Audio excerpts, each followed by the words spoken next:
Bonjour.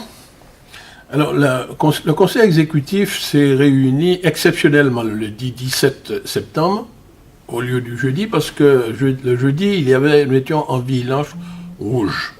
Donc, la CTM était fermée comme toutes les activités économiques et le président Marie-Jeanne a donc reporté cette réunion au lundi 17. Donc, je vous fais compte rendu. Cette réunion était présidée par le président du conseil exécutif, Alfred Marie-Jeanne. Il y avait 47 points inscrits à l'ordre du jour.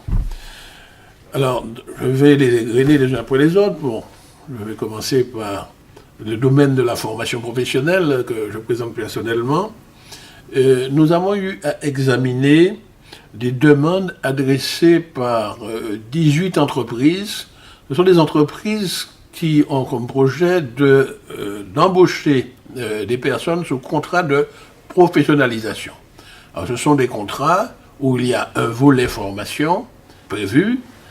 Alors, la CTM a un dispositif pour encourager les entreprises à recruter donc des salariés sous contrat de professionnalisation en leur accordant une prime à l'incitation.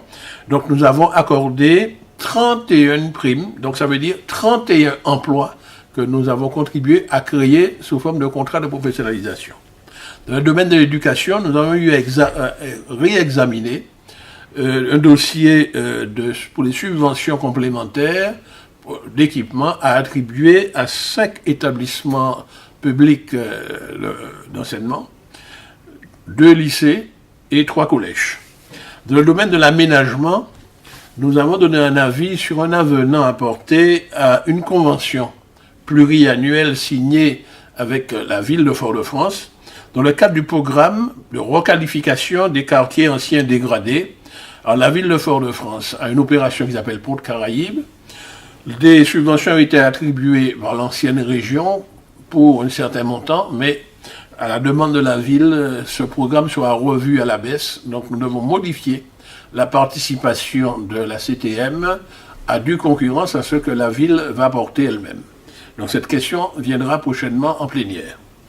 Le domaine du développement économique, nous avions de nombreux dossiers. D'abord, toute une série de demandes de 19 entreprises au titre d'aide à la création d'emplois. Nous avons attribué donc 19 aides pour créer donc 19 emplois. Ce sont aussi bien des emplois de jeunes cadres, des emplois de jeunes ou des emplois de seniors et également des primes à la création de l'emploi des chefs d'entreprise. Je rappelle que pour bénéficier de ces primes, les entreprises doivent recruter des chômeurs inscrits à Pôle emploi depuis un certain temps. Donc, c'est une prime pour les gens qui étaient inscrits à Pôle emploi, qui sont chômeurs, et c'est pour inciter les entreprises à les recruter. Donc, 19 emplois. Dans le domaine toujours économique, nous distribuons de l'aide à la création et au développement d'activités pour des entreprises, et nous avons accordé favorablement, pris des décisions favorables pour 40 projets. Donc, nous avons aidé à créer 40 nouvelles entreprises. Dans le domaine des fonds européens, les dossiers étaient très nombreux. Et nous avons attribué des aides, des subventions du FEADER, accompagnées du fonds CTM, à 13 exploitations agricoles dans le domaine de la banane, dans le domaine de la canne. Et parmi ces 13, il y en avait 2 qui étaient dans le domaine de la diversification, donc c'est pour créer des vergers. Également, nous avons examiné favorablement une demande formulée par l'ONF, c'est dans le cadre de la sylviculture, c'est-à-dire développement et l'exploitation des forêts du domaine forestier public départemental. Également, nous avons attribué une subvention à un centre de recherche pour l'amélioration de la qualité végétale, c'est le centre de recherche, c'est le CIRAD. Et au titre du Fonds social européen Inclusion, c'est-à-dire des fonds qui servent à financer des ateliers chantiers d'insertion, ce sont à la fois des fonds européens et des fonds de la CTM. 2 projets ont reçu de l'aide. C'est un projet porté par le patronat Saint-Louis, qui est à l'Espérance, et un projet porté par une association qui fait un chantier d'insertion dans le cadre de l'aménagement.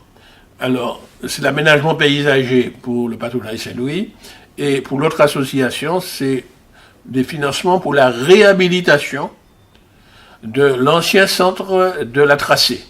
Les bâtiments ont été abandonnés, ils appartiennent à la CTM, donc il s'agit de les réhabiliter, puisque la CTM a des projets où ces bâtiments se retrouvent à tracer sur le territoire du Gros-Mont. Dans le domaine du sport, nous avons eu à examiner des demandes d'une série d'associations sportives, aussi bien des ligues, des comités, pour certains sportifs qui ont à participer à des compétitions à l'extérieur de la Martinique, soit en France, soit dans la Caraïbe, mais la CTM aide ces différentes associations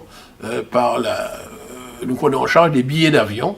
Donc nous avions 26 dossiers, 26 sites de transport que nous avons attribués. Alors voilà en résumé ce qui a été dit au Conseil exécutif qui s'est exceptionnellement tenu un lundi. Merci et à la prochaine.